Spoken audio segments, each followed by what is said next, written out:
Good day, my name is Patrick Lester Casagnap from BSIT 4C,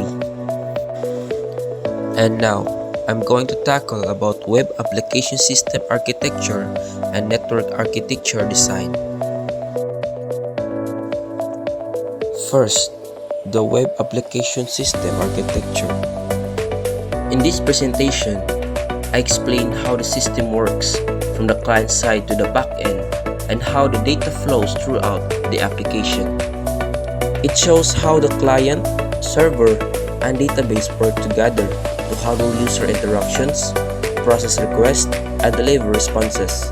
I also included how the system can be deployed using VirtualBox or a local server. Let's start with the client side, which is the front end built using Nuxt.js.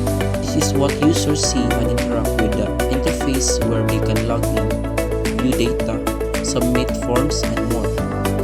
When a user performs an action, such as submitting a form or clicking a button, Nuxt sends a request to the server using HTTP or API calls. Next is the server side, powered by Laravel. The backend processes the request it receives from the front end. Laravel handles routing, business logic, authentication, and communication with the database. The server then prepares a response, usually in JSON format, and sends it back to the front end so the user interface can update accordingly. The database is where all the data is stored. For example, user accounts, products, transactions, or reports. Laravel connects to the database using its eloquent ORM, which allows easy interaction with tables and data. When a backend needs data, it makes an API call to the database, retrieves the information, and sends it back to the front end through the server. Here's how the data flow works step by step.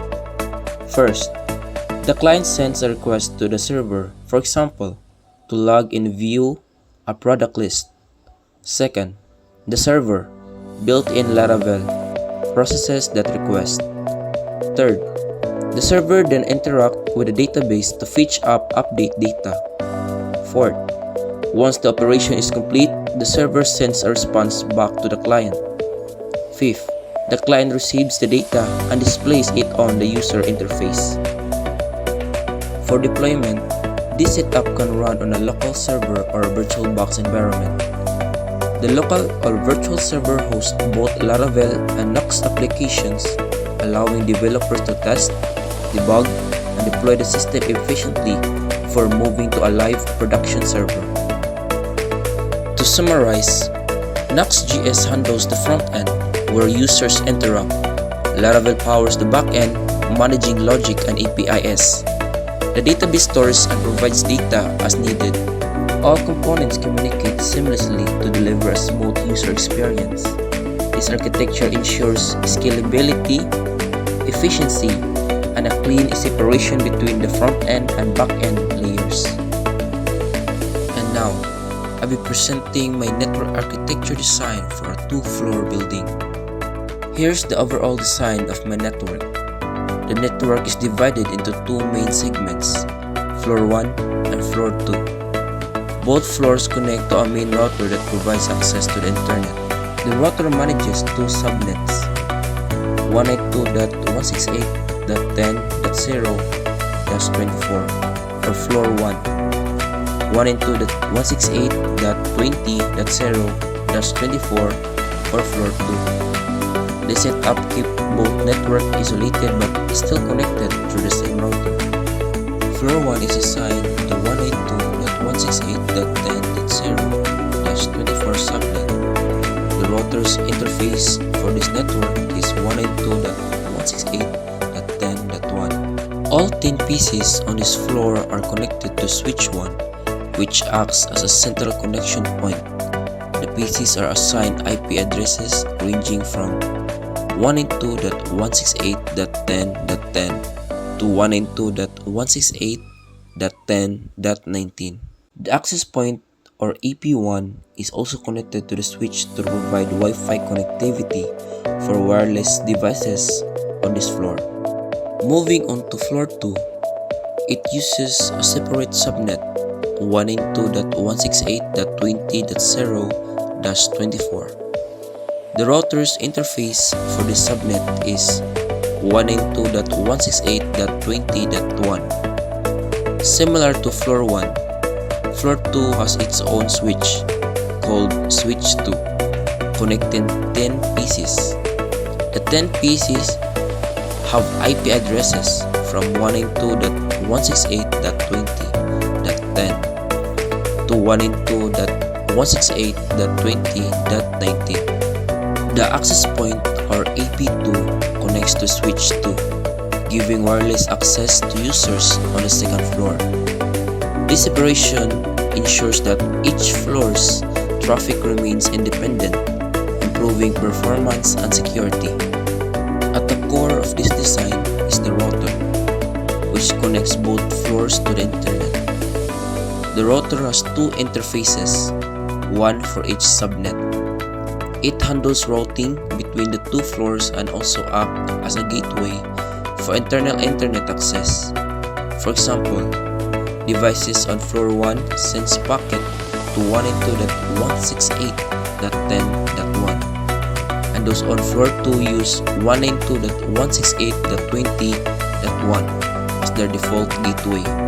From there, all traffic is routed to the internet through the router's wide area network interface. Here's how the data flows in the network. When a PC sends a request, it goes through the switch to the router. The router then decides whether the data is for the other subnet or the internet.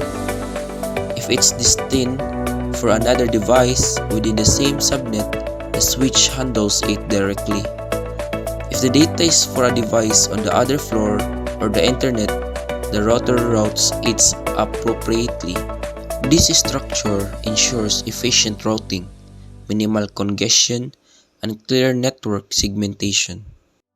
For this network, I use Cisco networking devices because of their reliability and scalability.